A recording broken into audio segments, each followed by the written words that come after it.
What's up, guys? Coach Matt and YouGoProBaseball.com here again with Brent Porcio of Top Velocity, and we're here in the house of pitching, but we're talking a little bit of catching today. In fact, we're going to talk about 3 pop time killers, and if you can get rid of these, you have a good chance of throwing 1.8, 1.7, maybe even a 1.6. Can you talk about these big 3 things that they should avoid if they're a catcher? Yeah, I mean, I've made my name in pitching, but I'm a biomechanic or a biomechanist in trade. Like, that's what I love to do. So I study medical journals, and I get a lot of the information of what they're finding correlates to biomechanical improvements in all the skills. So I get excited just as much when I learn about the catching improvements that these studies are showing. So that's what I'm going to give to you.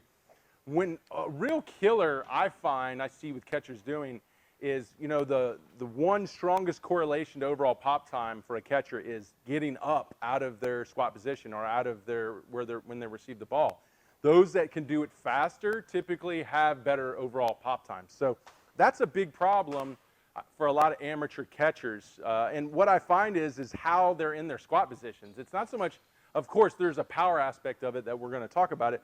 But the issue is they're not in a good enough stable position to get out. So a lot of those catchers will be in this position, and they'll be in what's called a valgus foot position, where their feet are turned out, and now their knees are going valgus. And what that does is it's unstable. The body's not in a strong, powerful position. Like, you really wouldn't be squatting a lot of weight right here or jumping right here. And the reason a lot of those catchers are getting in those positions is because they have dorsiflexion issues, meaning when their foot comes back, it doesn't come back well. There's not a lot of ankle mobility or stability.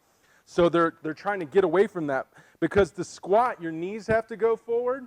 And if they can't go any farther forward, your butt goes back, and not many catchers are going to be leaning forward where they can't see the ball. So what they'll do to work around it is they'll turn their feet out, and then they'll go inwards, and now they can get down into that position. Well, that fixed the problem of squatting, but it didn't fix the problem of you being in an explosive, powerful base to be able to get up and get moving quickly. So unfortunately, if you're in that position, you need a lot of work in your ankles. You need to do a lot of mobility training like we do with Top Velocity. We do a lot of mobility work, and just squatting in these deep positions, learning good squat technique like we do here, and squatting deep is going to help improve that ankle mobility, so you can get down there and you're not limited where your ankles can go. And now I'm in a position where I'm low, but I've got a really good base, a really powerful base to pop up out of in that position. So I see that's where a lot of catchers fail. You see them sitting in this position. Sometimes they think it looks cool and allows them to get low, but at the end of the day, you're immovable. Like, you're not in a good defensive position to guard the bases or help hold runners. So that's going to be a problem. So if you're that guy, you got to work on your ankles. Your ankles are killing you. And once you improve that mobility, that'll be key. The next killer that I find that catchers do is they get too much momentum going out of after they receive the ball. They're more focused on trying to beat the probability that if they move quicker, they can release the ball faster and reduce their pop time. But they almost stumble on themselves. They get too aggressive coming out, and what happens is they can't organize their body to get it to the ball. Because here's the thing.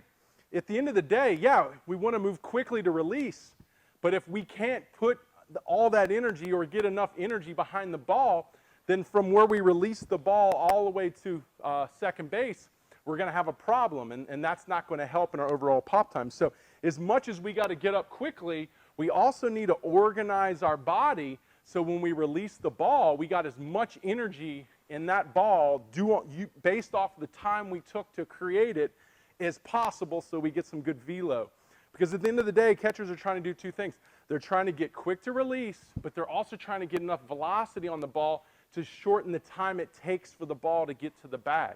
But this problem is sometimes when you try to gather and build more energy, you take too much time, and even though you got the added velocity, it'll work against you. So here's the thing. We want to be quick, and once you fix your base and your squat position, you want to be quick. And then you want to take all that energy you built and you want to harness it and sequence it up your body. And what that's going to be is coming out of your squat position, keep your feet moving together. You're going to turn your shoulders, turn your hips. And as you go into front foot, you got to start driving your hip first, because we want to take the energy from the ground up. So you want to start driving your hip first. You want to start to cock your arm quickly because you're going to throw a lot quicker than you will from most other positions. So you want to stop cocking your arm quickly, but you want to keep your shoulders closed in the process because we, like dominoes, we want to sequence them and accelerate the energy up. We're going to go hip, then we're going to tuck, turn over, cock the arm, and go trunk, and then we're going to go arm into release. So if I miss those steps, if I'm flying up and my hips are open, but my shoulders never get back, then I'm not harnessing that energy by closing the shoulders off and letting the energy accelerate up through the shoulders. So remember that. Get explosive out of your squat position, but then be in control to organize and sequence your body where you can go hip, shoulders closed, arm up, trunk, and then arm, and take all that energy and maximize it into the ball velocity. All right, for the third one, I'm going to leave that one up to John to come in and give you a third velocity or pop time killer, right? Yes, yes. One of the big things I see with catchers, and I think maybe this is taught to them wrong and they try to do what their coaches are teaching, is they're trying to be so quick and short by pulling this ball out that their elbow starts pulling the ball up, their arm up, and they actually get jammed up. Their elbow's above their shoulder, and when they go to throw, it's just a terrible mechanics, and it's not very fluid, and they're jamming themselves up. It's not a good throw. It doesn't feel good, that way either. So and it kind of goes with the sequencing. That's going to mess the sequencing as far as you building that energy up. So I think that's a great one. And then also it's going to be harder on the arm. Like when their elbows are going above their shoulders like that, it's more abduction on your stress on your arm, and your rotator cuff is in a really tough position to be able to stabilize when your elbow's that high, and that would be the jamming up effect. Yeah, and that's basically what Brent was saying before is like, yeah, we want to create that energy from the ground, but it's a balance, right? We don't want to be as down and long as a pitcher because that's going to take a lot longer. So we got to find that balance. We got to be a little bit shorter, but we still got to create that ground force, sequence the energy, and get it out of our hand as quick as we can. I think to do that correctly, on arm path position would be after you receive the ball, you have to transfer to your throwing arm as quick as you can, and then your arm wants to be in flexion. So be in flexion, and you want to lift it up to shoulder height and pinch it, and then late to externally rotate. So it pretty much is like this. You receive, you switch to the arm hand, you hold flexion, you pinch the elbow back and up just to shoulder height, and then once that gets to that position, you cock, and then as we go in shoulder rotation, it will continue to lay back. So flexion's important. I don't like catchers that are so far inside flexion, which kind of goes to your jamming up high cock position, because when they try to separate and bring their trunk around, their elbow pops in front of their shoulder and really kills that external to internal rotation release, which is so good for transferring trunk energy. Yeah. So if you go inside 90 too hard, you might get this, as opposed if you're more just inside 90, you get more of that, and then that transfers your trunk energy better. Exactly, great point. And you hear a lot of coaches saying, bring the ball to your ear, and that's going to get you really tight. And it seems right because it's getting you short. But like Brent said, you're going to get out with the elbow. Or if you are good with your hips, then you're going to create that energy, but your arm's going to fly out. So if you're a guy that's airmailing balls, over where the second baseman stands before he covers the bag, that's a problem. Or if you're spiking it down to where the shortstop was playing, also that's a problem. It could be an issue that we just talked about. Yeah, and that brings up a great video I think we should do next, is going into precision, being able to locate that position every time. Because we talked about if you can get, say, the shortstop, if you can hit the shortstop right where the runner is, that's less time in trying to get to the runner, and that's so important. So but we're going to cover a video on how to command your throw and precisely hit the glove, so the shortstop or the second baseman isn't forced to add more time to the tag.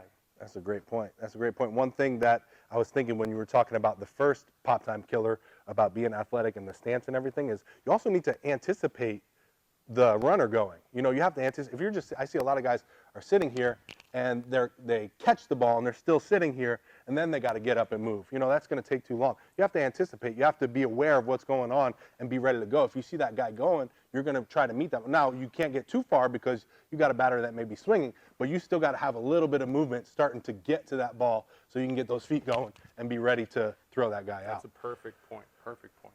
I've got another great video for you guys if you're all done. Yeah. About catching, that if you're a serious catcher and you want to improve your catching game, it talks a lot of great stuff in that video that I really want you to see. If you want to check that one out, go to the link in the description, first link down there. It's going to take you to a page where you enter your first name and your email. Go ahead and put that in. I'll send you the video right away. You're going to love that one. Implement it, though, because you're going to see the results when you do it over and over again. You can't just watch that video. Also, we're going to shoot some more videos, so come back here. Make sure you're subscribed. Subscribe to Top Velocity YouTube as well. And if you have any questions, let us know in the comments below. We'd be happy to answer them. And also check out Brent's catching program, Sub 2.0. I'll leave the link down in the description for that if you're interested in learning more. We'll see you guys in the next video.